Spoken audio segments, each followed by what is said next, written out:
Class 5-এর 169 পেজের দেখো এই লেখা অঙ্কগুলো একবার দেখো, তারপরে দেখবে পরে ছোট থেকে বড় সাজাতে বলেছে। প্রথম প্রশ্নে বলেছে রোকেয়া ও ইপসিতা একই মাপে দুটি ব্যাগ নিয়ে বাজারে গেছে।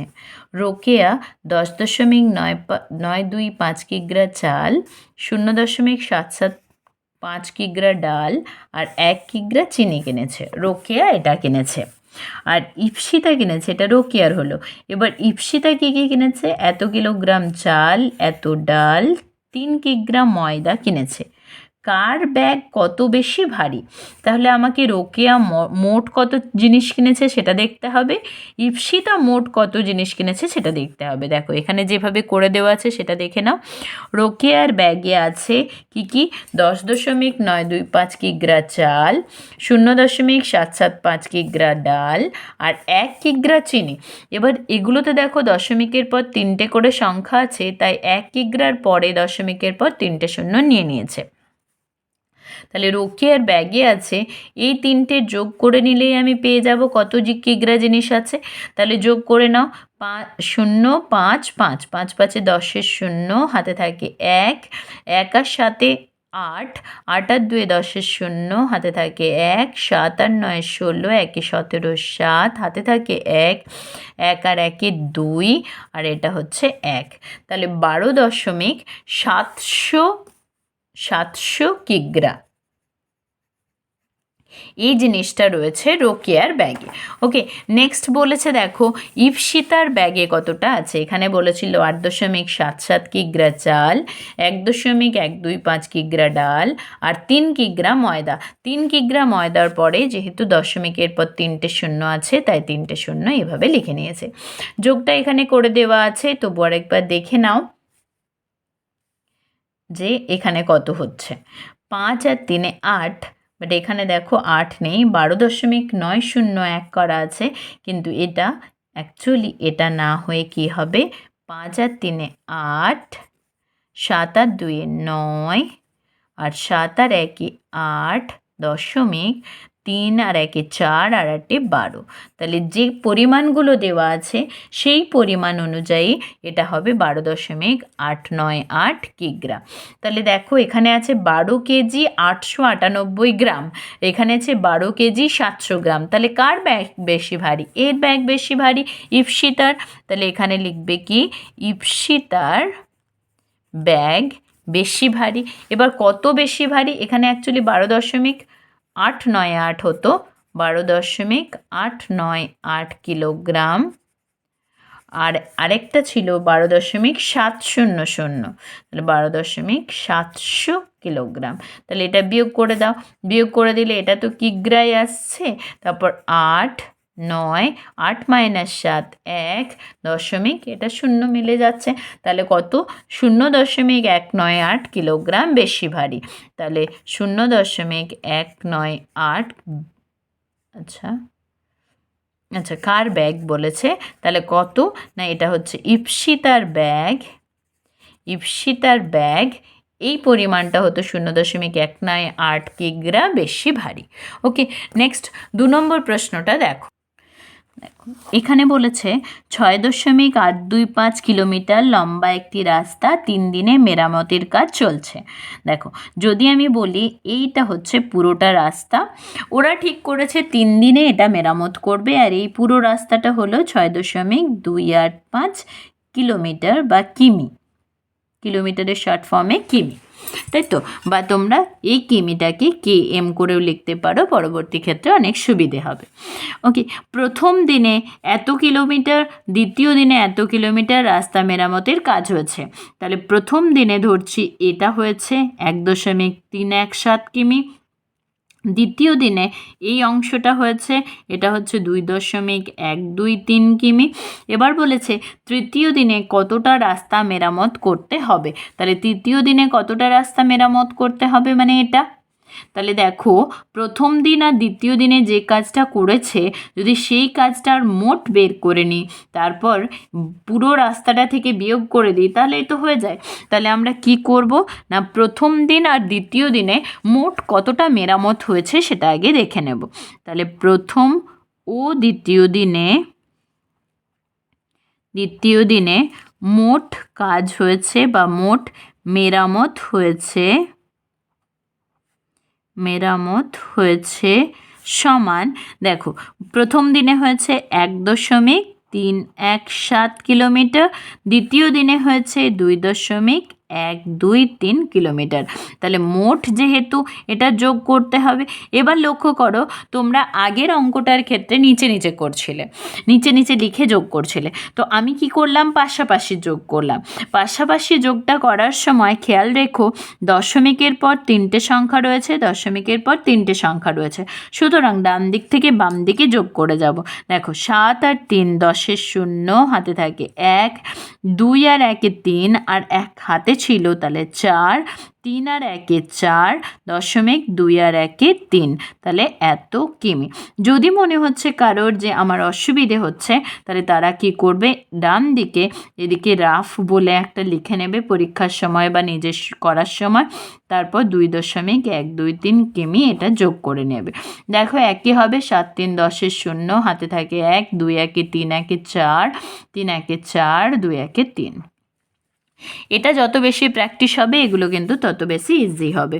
ওকে, এরপরে কি বলেছে না, তৃতীয় দিনে কতটা রাস্তা মেরামত করতে হবে। তাহলে পুরোটা থেকে যে অংশটার কাজ হয়েছে সেটা যদি বাদ দিয়ে দিই, তাহলে কতটা বাকি আমি বুঝতে পেরে যাব। তাহলে লিখবো, অতএব তৃতীয় দিনে, এগুলো শর্ট ফর্ম লেখে, যেমন দেখো প্রথম, তাহলে 1 ম, দ্বিতীয় 2 অন্তস্থ, তৃতীয় 3 অন্তস্থ, তাহলে তৃতীয় দিনে রাস্তা মেরামত করতে হবে সমান, দেখো পুরোটা ছিল 6.285, তার থেকে এই অংশটা হয়ে গেছে, তাহলে এই অংশটা বিয়োগ করে দাও। ওকে, একই রকমভাবে বিয়োগ আগে আমি এভাবে দেখাই, তারপরে এদিকে দেখিয়ে দেবো। দেখো তাহলে কি বলেছে, ডান দিক থেকে বাম দিকে যাব প্রত্যেকটা সংখ্যাতে। তাহলে 5 - 0 মানে 5, 8 - 4 মানে হলো 4, 2 - 4, 2টা ছোট সংখ্যা, 4 থেকে বিয়োগ করতে পারবো, 2 থেকে 4 বিয়োগ করতে পারবো না, তাহলে এখানে কি নেব, 12 - 4 মানে হলো 8 দশমিক, এখানে যেহেতু 12 নিয়েছি এখানে 1 যোগ করে দিতে হবে, তাহলে 4, 6 - 4 মানে হলো 2, তাহলে এত কিমি। এবার এই বিয়োগটাই আমি তোমাদের দেখো এখানে দেখিয়ে দিচ্ছি, 6.285 আর এটা ছিল 3.440, তাই তো। তাহলে 5 - 0 মানে হবে 5, 8 - 4 মানে হলো 4, 2 - 4 ছোট থেকে বড় বিয়োগ করতে পারবো না, তাহলে এখানে কি নেব, 12 - 4 মানে হলো 8 দশমিক 1, 12 যেহেতু নিয়েছি তাহলে এখানে 4 হয়ে গেল, 6 - 4 মানে হলো 2, তাহলে 2.845 কিলোগ্রাম। ওকে,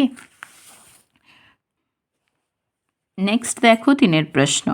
এখানে বলেছে নাফিসা 2 ঝুড়ি আম বিক্রি করার জন্য বাজারে গেছে। তাহলে দুটো ঝুড়ি আছে, এখানে একটা, এখানে একটা। বলেছে প্রথম ঝুড়িতে 15,825 কিগ্রা, তাহলে প্রথম ঝুড়িতে 15,825 কিগ্রা আম আছে, আর দ্বিতীয় ঝুড়িতে আছে দেখো 18.387 কিগ্রা আম আছে। আচ্ছা, দিনের শেষে দেখলো প্রথম ঝুড়িতে এত কিগ্রা, দ্বিতীয় ঝুড়িতে এত কিগ্রাম পড়ে আছে, সে মোট কত কিগ্রাম বিক্রি করলো। আচ্ছা দেখো, প্রথম ঝুড়িতে এই আম ছিল, দ্বিতীয় ঝুড়িতে এই আম ছিল, তাহলে তুমি করতে পারো যে প্রথম মোট কতটা ঝুড়িতে মোট কত আম আছে, মানে দুটো ঝুড়িতে মোট কত আম আছে সেটা বের করে নিতে পারো। তাহলে আমি কি লিখবো, মোট আম, দুটি ঝুড়িতে মোট আম, দুভাবে করা যায়, দুটি ঝুড়িতে মোট আম সমান কত কত না, এই দুটোকে যোগ করতে হবে, তাহলে 15.825 কিগ্রা।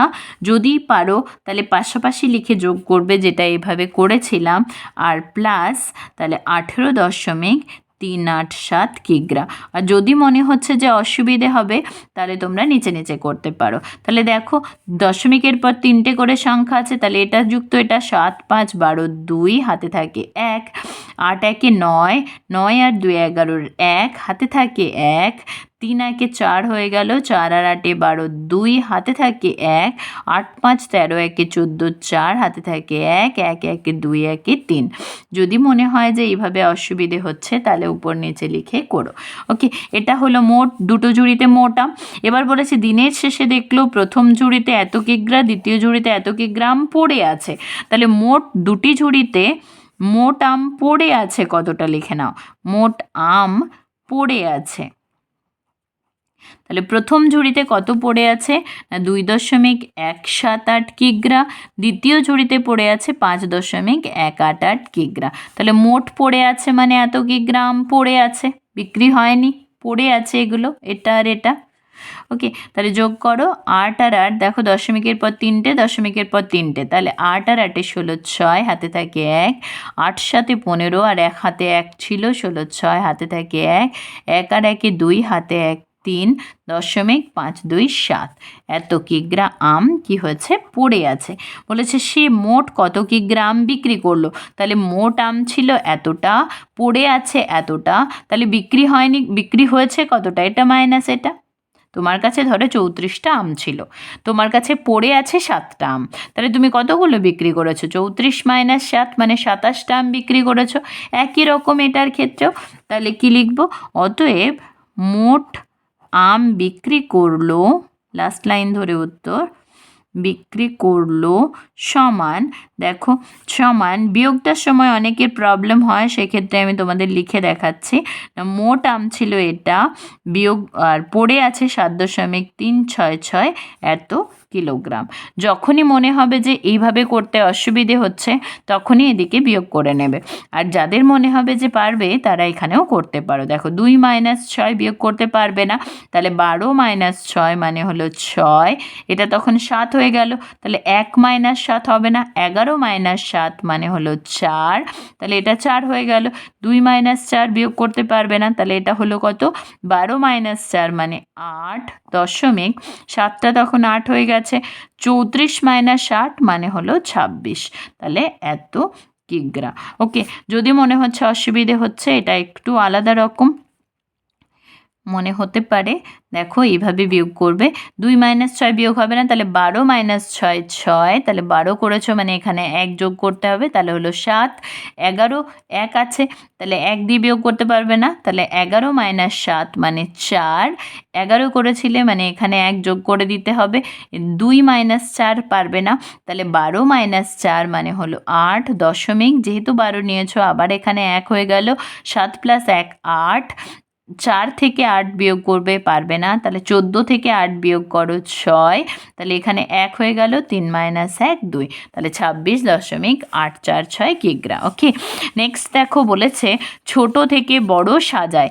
এখানে খেয়াল রেখো যে সংখ্যাগুলো দেওয়া আছে সেটা যদি 1 নাম্বারের অঙ্ক থাকে তাহলে এটা দেখেই বুঝতে পারবে, কি করে দেখে বুঝতে পারবে সেটা দেখাচ্ছি, আর যদি 2 নাম্বারের অঙ্ক থাকে সেক্ষেত্রে আমাদের কি করতে হবে সেটাও দেখিয়ে দিচ্ছি।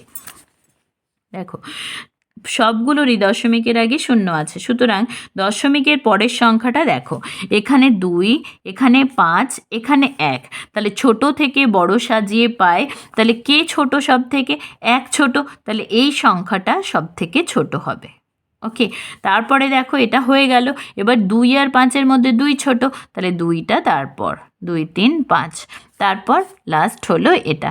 এবার এটা তো 1 নাম্বারের অঙ্ক থাকলে তুমি সরাসরি করে নিচ্ছ, কিন্তু যদি বেশি নাম্বার থাকে, 2 নাম্বার থাকে, তখন কি করতে হবে, এই দশমিক সংখ্যাগুলোকে ভগ্নাংশে পরিণত করে দেখাতে হবে। কিভাবে দেখো, তাহলে 2 3 5 দশমিক ছাড়া সংখ্যাটাকে উপরে লিখবে, নিচে 1 লিখবে হরটা, দশমিকের পর কটা সংখ্যা, 1 2 3টে সংখ্যা, 3টে শূন্য বসাবে। একই রকম এখানে কত হবে, 5 আর 3 সংখ্যাটা, 1-এর পরে দেখো 1 2 3টে সংখ্যা মানে 3টে শূন্য, এখানেও দেখো 1 5 6, 1-এর পরে কটা, দশমিকের পর 1 2 3টে সংখ্যা, সুতরাং 3টে শূন্য। দেখো একই হরবিশিষ্ট হয়ে গেছে, 1000 1000 1000, তাহলে আমরা লবগুলো চেক করব, এখানে 156, এখানে 583, এখানে 235, তাহলে 156 ছোট, তারপরে আমরা লিখব ছোট থেকে বড় সাজিয়ে পাই, এটা বোঝা গেছে। আচ্ছা, এরপরে দেখো যদি 1 নাম্বার থাকে সবগুলোতেই 6 দশমিক আছে, সুতরাং কোনো অসুবিধে নেই। দশমিকের পরেরটা এবার চেক করো। দশমিকের পরে 0, দশমিকের পরে 6, দশমিকের পরে 0, তাহলে এই দুটোতেই 0 রয়েছে, মানে ছোট এটা হতে পারে এই দুটোর মধ্যে যে কোনো একটা। তাহলে এর পরের সংখ্যাটা দেখো, এর পরের সংখ্যাটা এর 0, এর হচ্ছে 6, তাহলে 0 ছোট, মানে এই সংখ্যাটা ছোট, তারপর এটা আর তারপর এটা, তাহলে 6.006, 6.066 আর 6.606, তাহলে বোঝা গেল। এবার যদি 2 নম্বর অঙ্ক থাকে তাহলে কি করব? 6 পূর্ণ, দশমিকের আগেরগুলো আমরা পূর্ণ আকারে লিখে নিতে পারি, তাহলে 6 পূর্ণ, আর এখানে ওপরে কি হতো তাহলে 006 মানেই হলো 6, আর একের পরে দশমিকের পর 1 2 3টে সংখ্যা মানে 3টে 0। এখানেও দেখো 6টা দশমিকের আগে আছে মানে 6 পূর্ণ, আর দশমিকের পরে কত আছে 606, 606 ওপরে লেখো, একের পরে 1 2 3, 1 2 3টে সংখ্যা। একই রকম 6 পূর্ণ, এখানে দেখো 066, তাহলে শূন্যটা আগে দেওয়ার দরকার নেই, 66, একের পরে কটা 0 হবে 1 2 3টে 0, 2 3, দেখো সবারই 6 পূর্ণ রয়েছে, সুতরাং এখানে 6 পূর্ণ নিয়ে কোনো ব্যাপার হবে না। তাহলে এরপরে লবটা আমরা চেক করব, লবে কি ছোট, এটা ছোট, মানে এই সংখ্যাটা ছোট, তারপর এটা ছোট, তারপর এটা ছোট, তাহলে এটা, তারপর এটা, তারপর এটা, তাহলে এটা করার পর তারপর আমরা ছোট থেকে বড় সাজিয়ে পাই লিখব। ওকে, নেক্সট এখানে দেখো সবারই আগে 0 দশমিক রয়েছে, সুতরাং এটাতে কোনো ব্যাপার নেই। তারপর দেখতে হবে দশমিকের পর এখানে 0, এখানে 0, এখানে 5, তাহলে সব থেকে বড় সংখ্যাটা আমি পেয়ে গেলাম 0.5, কারণ এই দুটোতে 0 আছে। নেক্সট কি করব? এই 0 আর এই 5, তাহলে ছোট কে 0, তাহলে এইটা ছোট, তাহলে ছোট থেকে বড় সাজালে 0.05, তারপরে এই সংখ্যাটা 0.05, আর বড়টা আমি আগে লিখে নিয়েছি। ওকে, এবার এটাকে যদি ভগ্নাংশে পরিণত করতে হয় তাহলে দেখো এখানে কি দশমিকের আগে সবগুলোতেই 0 আছে, সুতরাং পূর্ণ থাকছে না, তাহলে 5, আর এখানে দেখো 1 2 3, তাহলে একের পরে 1 2 3টে 0। ওকে, এখানে 0 5 মানে হলো 5, এখানে দশমিকের পর 1 2, তাহলে দুটো 0, এখানে 5 দশমিকের পর একটা মানে একের পরে একটা 0। এবার লক্ষ্য করো এখানে আছে 1000, এখানে আছে 10, 100, এখানে আছে 10, তাহলে আমাকে সব থেকে বড় আছে 1000, মানে এখানে 10 আর 100কে 1000-এ চেঞ্জ করতে হবে, তাহলে এটার জন্য 100 আছে, তাহলে একটা 0 মানে 10 দিয়ে গুণ করতে হবে, তাহলে হর এবং লব দুটোকেই গুণ করতে হবে, 10 দিয়ে গুণ করলে 100 গুণিত 10 1000, আর 5 গুণিত 10 50, এটার ক্ষেত্রে কি 10 আছে, তাহলে দুটো 0 মানে 100 দিয়ে গুণ করতে হবে, তাহলে এখানে দুটো 0 দিয়ে দাও, এখানে দুটো 0 দিয়ে দাও। এবার দেখো নিচে সবারই 1000 হয়েছে, সবারই যখন 1000 হয়েছে, এবার আমরা কি বলতে পারি না, এরপর আমরা লবটাকে চেক করব। দেখো 5 ছোট, তারপর 50, তারপর 500, তাহলে এটা, তারপর এটা, তারপর এটা, তারপর লিখবো ছোট থেকে বড় সাজিয়ে পাই এটা। ওকে, এরপর এখানে দেখো এটা খুব ইন্টারেস্টিং, কীরকম না, এখানে দশমিকের আগেই 18 12 17 আছে, সেটা থেকেই তো আমরা বুঝতে পেরে যাচ্ছি যে 12, তারপর 17, তারপর 18, কারণ 18 দশমিক এটা, মানে 18টা গোটা আছে, তারপর এটা আছে, তাহলে এখানে 12, এখানে 17, তাহলে ছোট থেকে বড় সাজালে এটা 12টা আগে, তারপর 17, তারপর 18, তাহলে 12.999, তারপর আছে 17.985, তারপরে আছে 18.235, তাহলে বড় থেকে ছোট সাজানো হয়ে গেল। এবার এখানে যদি আমরা করি যে দশমিকের ভগ্নাংশ করতে চাই, তাহলে এটাতে কি আসবে, এটাতে আসবে 18 পূর্ণ, 18 পূর্ণ 0.235, তাহলে 0.235-এর জন্য 2 3 5টা উপরে, আর একের পরে দশমিকের পরে 1 2 3টে সংখ্যা মানে 3টে 0। এখানেও দেখো 12 পূর্ণ, তাহলে 3টে 9 ওপরে যাচ্ছে, আর একের পরে 1 2 3, তাহলে 3টে 0। 17 পূর্ণ 9 8 5, এখানে একের পরে 1 2 3। এবার এখানে লক্ষ্য করো আমরা এতক্ষণ যেগুলো করলাম, দেখো এটাতে করেছিলাম 3টেই 6 পূর্ণ ছিল, তো তখন আমরা লবগুলো দেখছিলাম, এখানে লব দেখো 999টা বড়, তারপর 985, তারপর 235, কিন্তু আমরা এখানে যদি লবগুলো দেখি তাহলে কিন্তু ভুল হবে। কেন ভুল হবে?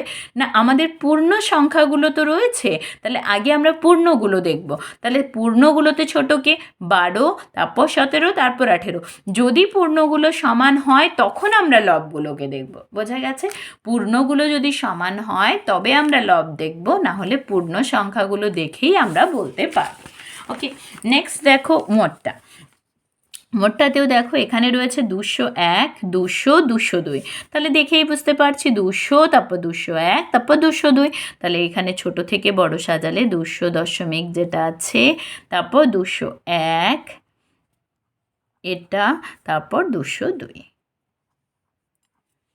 ওকে, তাহলে এটাকে আমি যদি পূর্ণ করে নিই, তাহলে দেখো একই রকম 201 পূর্ণ, এটা পূর্ণ হয়ে গেল। আর এদিকেও আছে দশমিকের পরে 201, তাহলে একের পরে কটা শূন্য? 1 2 3, তাহলে 1 2 3। এখানেও দেখো 200, তারপরে কি 0 0 1 মানে কত? 1। এবার একের পরে কতগুলো শূন্য? 1 2 3, একের পরে 1 2 3। ওকে, নেক্সট দেখো 202, তাহলে এটা পূর্ণ। আর এখানে আছে 0 0 3 মানে 3, একের পরে 1 2 3, 1 2 3। এবার দেখো আমি বলেছি প্রথমে চেক করব পূর্ণ সংখ্যাগুলো। পূর্ণ সংখ্যাগুলোতেই দেখো 200, 201, 202 রয়েছে। তাহলে সেই অনুযায়ী হবে এটা ছোট, তারপর এটা, তারপর এটা।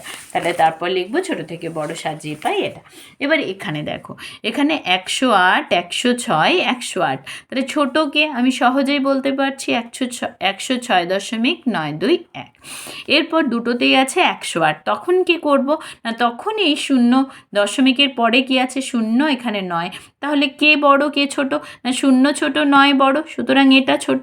মানে এটার পর 108.003, তারপর আসছে 108.903। বোঝা গেছে?